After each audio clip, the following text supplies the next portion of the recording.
সেদিন বিয়েবাড়িতে গিয়ে পটলের দোরমাকে আমার এতটাই ভালো লেগেছিল যে তোমাদেরকে আমি বলেছিলাম ভিডিওতে আমি একদিন বাড়িতে ট্রাই করব। যেই বলা সেই কাজ, আজ বানাবো পটলের দোরমা। হ্যাঁ, এটা অবশ্য নিরামিষই হবে। পটলগুলো ভালো করে ধুয়ে নিয়েছি। এরপর একটা ছুরি দিয়ে পটলের এই পাতলা খোসাটা ছাড়াতে হবে। তোমরা চাইলে কিন্তু যে খোসা যে পুরো ছাড়ানো হয় সেটাও করতে পারো, তাহলে কিন্তু পটলটা একদম একটুখানি না ভাজার সময় ফেটে ফেটে যেতে পারে।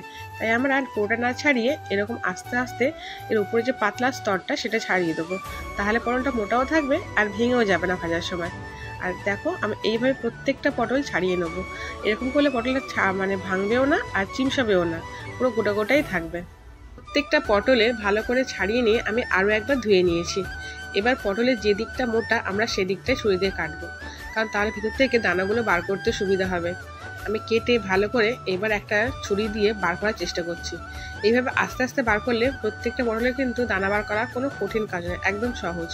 আর হ্যাঁ, পটলগুলো কিন্তু অবশ্যই কষি দেখে নেবে, তাহলে কিন্তু খেতে টেস্ট হবে আর পটলও নরমও থাকবে আর দানাগুলো সহজে বেরিয়ে যাবে। পটলের নাকি ধরন হয়, এরা নাকি মাচার পটল, আমাকে আমার শ্বশুরমশাই বললেন। তাই তোমরা বাজারে গেলে অবশ্যই কিন্তু মাচার পটল বলো, এগুলো কিন্তু লম্বা লম্বা হয়। আর দেখো আমি ভালো করে বার করে নিয়েছি, আর যেটুকু যা আছে ভালো করে দেখে তোমরা বার করলেই কিন্তু পুরো পরিষ্কার হয়ে যাবে। এইভাবে আমি প্রত্যেকটা পটল থেকে ভিতর থেকে দানাগুলো বার করে নেবো।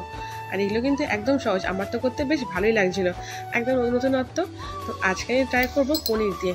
নেক্সট টাইম আমি কিন্তু ওটা চিংড়ি মাছ বা চিকেন দিয়ে ট্রাই করবো। আমি এর আগে অনেক ভিডিওতে দেখেছি। তো দেখো এই পটলটাও যেদিকটা মোটা মুখ সেদিকটাই কাটবো, তাহলে কিন্তু ভালো করে বার করতে সুবিধা হবে। তোমরা কিন্তু সেটা করো। আর দেখে বুঝতেই পারছো পটলগুলো একদমই কচি, দানাগুলো ভালো করে হয়ও নি, কারণ নাহলে দানাগুলো অনেক মোটা মোটা থাকে তো বার করতে একটু অসুবিধা হতো।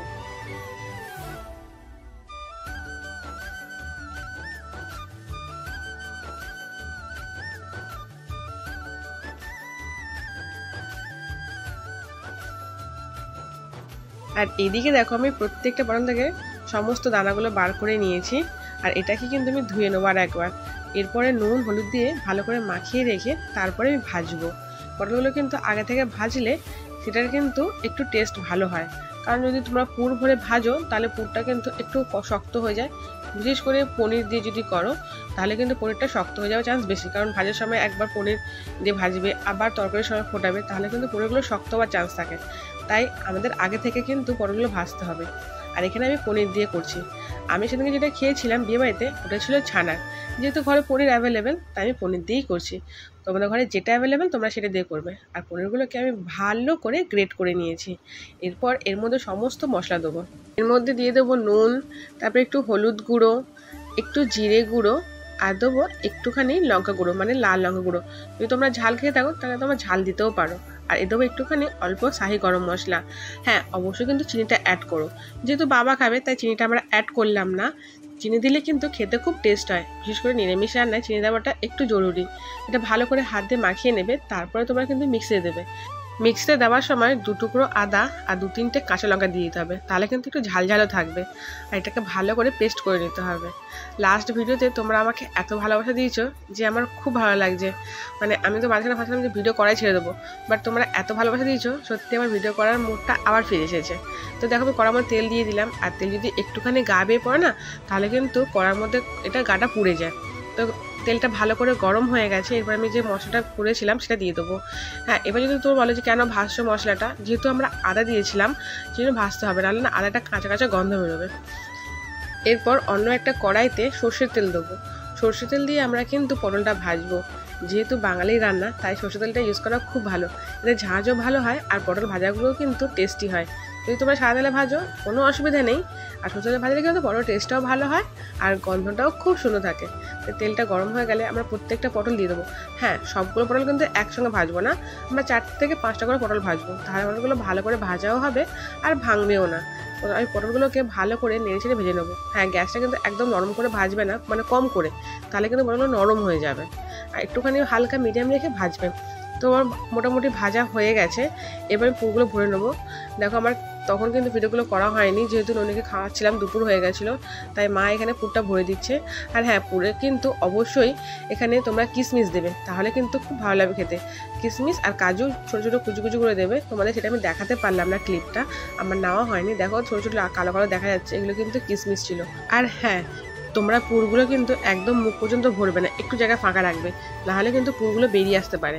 আর একটা বাটিতে আমরা একটা পেস্ট বানিয়ে নেবো। একটু কাজু বাদাম চালমগজ ভিজিয়ে রেখেছিলাম, সেটা দিলাম, আর একটু টক দই আর 2-3টে কাঁচা লঙ্কা দেবো, তাহলে কিন্তু গ্রেভিটা একটু ঝাল ঝাল হবে। আর দেখো এটাকে ভালো করে পেস্ট করে নেবো। আর তোমরা কিন্তু আগে থেকে ভিজিয়ে রাখবে। দেখো পেস্টটা আমার হয়ে গেছে এরকম পাতলা পাতলা। নিরামিষ রান্না এটা ছাড়া কোনো মশলা নেই দেওয়ার। আর এখানে একটা বাটিতে আমরা একটু জিরে গুঁড়ো, একটু ধনে গুঁড়ো, একটুখানি লাল লঙ্কার গুঁড়ো কাশ্মীরি, আর একটুখানি নিলাম হলুদ গুঁড়ো। এটাকে জল দিয়ে গুলে রাখবো। যেহেতু নিরামিষ রান্না, আমরা যদি তেলের পর যদি এই মশলাগুলো দিয়ে দিই, তাহলে কিন্তু পুড়ে যাওয়ার চান্স থাকে, তাই এটাকে আমরা জল দিয়ে গুলে রাখবো। দেখো হয়ে গেছে আমার এটা করা। আর একেবারে একটা কড়াই বসিয়ে নেবো।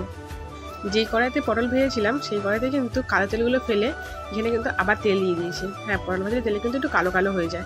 এরপর দিলাম একটুখানি ফোড়নের মধ্যে জিরে, 2টো তেজপাতা, আর দেবো গরম মশলা, মানে একটু দারচিনি, এলাচ, একটু লবঙ্গ। ভালো করে 20 থেকে 25 সেকেন্ড আমরা মশলাটা ভেজে নেবো।